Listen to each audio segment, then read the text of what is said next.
Mastering the passive voice with modal verbs.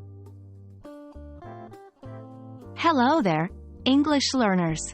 Today, we're going to tackle a fascinating aspect of English grammar: the passive voice with modal verbs. This skill can add flexibility and depth to your language use, enabling you to express different shades of meaning. So, buckle up, and let's get started. The passive voice is a way of expressing the same information as the active voice but with a different emphasis. It emphasizes the receiver of the action, not the doer.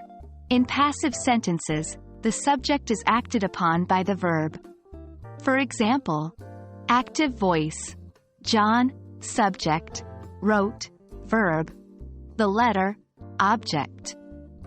Passive voice: the letter, subject, was written, verb, by John, agent. Notice how the object of the active voice sentence becomes the subject in the passive voice. Modal verbs are auxiliary verbs that express necessity, possibility, permission, or ability. Examples include can, could, may, might, shall, should, will, would, and must. When combined with the passive voice, modal verbs add a layer of complexity to your sentence. You might need to express a past possibility, a future obligation, or present ability, and that's where the combination of modal verbs with passive voice comes in handy. For example, active voice: they can finish the project this week.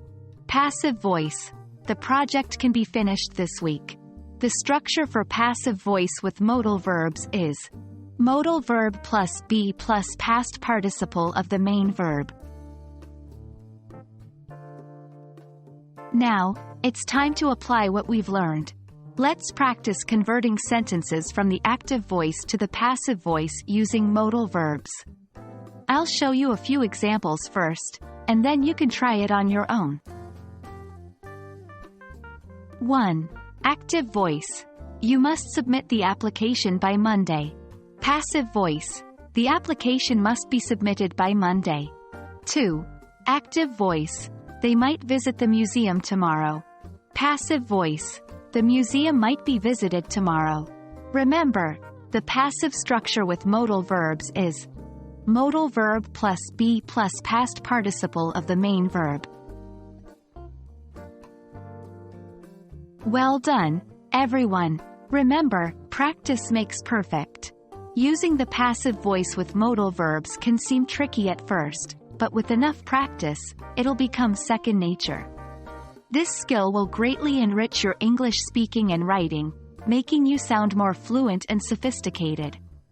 Keep practicing, and you'll get there. We'll see you in our next lesson. Happy learning!